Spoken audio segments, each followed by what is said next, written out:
Nasubukan mo na bang magluto ng Spanish style bangus? Kung hindi pa, para sa'yo ang video ito dahil dito ay magluluto tayo ng Spanish style bangus. Simulan na natin ang ating pagluluto.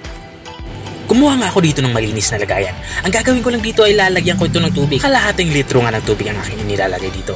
Matapos ko lagyan ito ng tubig ay maglalagay tayo dito ng 2 kutsarang asin. Matapos kong mailagay yung asin ay tutunawin lang natin ito. Gamit nga itong kutsara ay papaikot-ikutin lang natin ito dito sa ating tubig na may asin.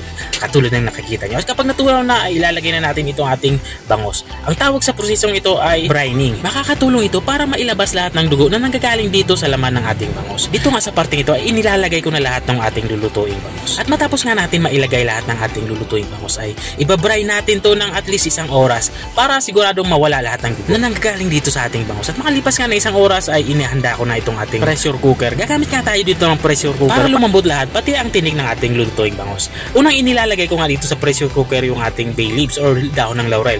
At isinunod ko na itong ating carrots at naglagay na din ako dito ng bawang. Bali, ang ginawa ko lang dito sa bawang ay binalatan ko lang ito. At naglagay na din ako dito ng pickles. Iniwa ko lang ito ng pabilog. At sa parte nga ito, ilalagay na natin itong ating mga na-brine na bangus. Unang inilalagay ko nga dito yung parte na ulo sa kabuntot. At ang gagawin lang natin dito ay ile-layer lang natin to. At maglalagay na din ako dito ng buong paminta. At matapos kong mailagay yung paminta ay uulit-ulitin lang natin yung proseso ng paglalagay ng bangus hanggang maubos natin ilagay yung ating lulutuing bangus. At maglalagay na din ako dito ng siling pula or tinatawag din itong labuyo para may kaunting anghang naman yung ating lulutuing ulam. Kung nanonood ka pa rin hanggang dito sa kalagitnaan ng aking video, ibig sabihin ay interesado ka sa aking niluluto. Baka pwede mo na may comment kung taga saan ka para alam ko kung hanggang saan umabot ang aking video.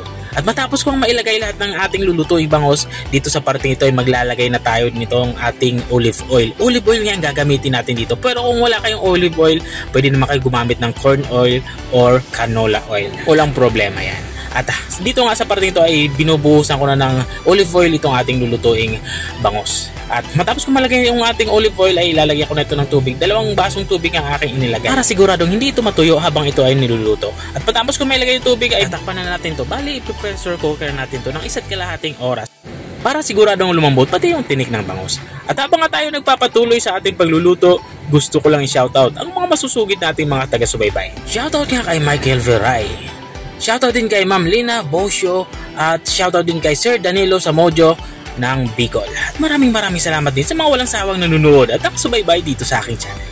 Balik tayo dito sa ating nilulutong ulam. Ito nga sa parte ito ay natapos natin i-pressure cooker ng 1.5 oras itong ating nilulutong ulam pananghalian. At dito nga ay pwede na natin itong i-serve. Ito na nga yung ating Spanish style bangus. At napakasarap nga nito, lalong-lalo na sa mainit-init na kanin. At kahit bahaw, pwede na rin. Kung nakarating ka hanggang dito sa dulo ng aking video, maraming salamat sa panunood.